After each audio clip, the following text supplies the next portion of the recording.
This is the Silverstone Precision PS16 case. It's a micro ATX case that's perfect for the budget PC build. Hey guys, Jonathan here with TechWizTime, where I help you save time and money when it comes to gaming and technology. In this video, we're going to be looking at the budget PC case, the Silverstone PS16. Now, full disclosure, Silverstone did send out this case for me to review. No money has exchanged hands, and thoughts and opinions are definitely my own. Alright, so with that out of the way, the Silverstone PS16 case is an evolution of their older PS08 case. Now, you may have seen, especially if you were searching for this case, the PS15 case.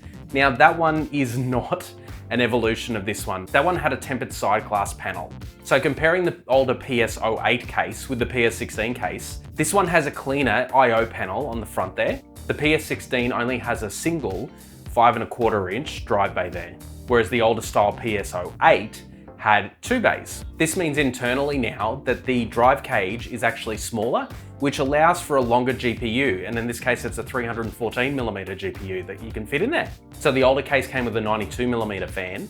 Now the new PS16 case comes with a 120mm fan. How awesome's that? Okay, so before we go through all the other specs of the case, we'll talk coin for a little bit here. If you're looking at this case in America, I found it on eBay for US $56. So not bad. In the UK on Amazon, it was there for £53. And in Australia, you can pick up one from PC Case Gear for 49 Australian dollars. So slightly cheaper down under.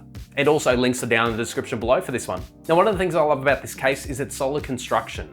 I remember PC building years ago and the cheaper cases had really sharp bits on them. This one didn't appear to have anything sharp in there that you could gouge a chunk out of your fingers. So the front bezel there is a plastic brushed steel look, which doesn't look too bad. There is a front mesh on there as well that is metal, so the rest of the case is all a very strong and sturdy metal. Now, for those interested in volume, this one has a volume of 27.4 litres, and it supports micro ATX and mini ITX motherboards. The standoffs are also pre-installed.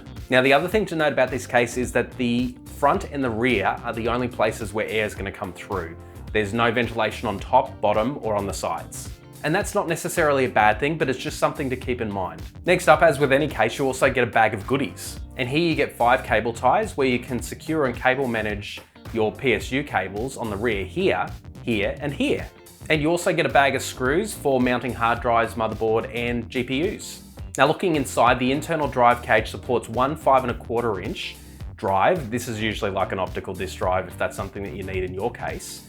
You've also got 3 3.5 inch hard drive bays and one 2.5 inch SSD drive bay. Now, one thing that I found interesting is that on the bottom right hand corner near the motherboard tray, there is also a mount point there for another 2.5 inch SSD. So pretty handy if you're looking at a nice sleek build. Now, when it comes to power supplies, this is mounted up the top and there are cutouts in the motherboard tray for routing of the power supply cables. Another thing to note here is that the side panels have a bump on them so you can route thicker cables through the back. How awesome is that? Now, speaking of side panels, both side panels come with thumb screws, which is really handy if you don't have a screwdriver on hand. A lot of cheaper cases just come with a standard screw, so having thumb screws is awesome. Now, the one downside that I can see, and this is just a thing with cheaper cases, especially budget PC build cases, this one has the push out PCIe slots. So you can't actually use them again. Once you've pushed them out and twisted them, that's it. You've got to install something in that slot. I guess if you accidentally push them all out, you could probably install a dummy PCIe bracket in there. Okay, so now let's talk cooling. So on the rear, there's a 120mm fan, like I mentioned, so you can swap this out for any type of fan that you want, whether it's a silent one or a high airflow one. But on the front, underneath the drive cages, you've also got an extra 120mm mount point there for another fan.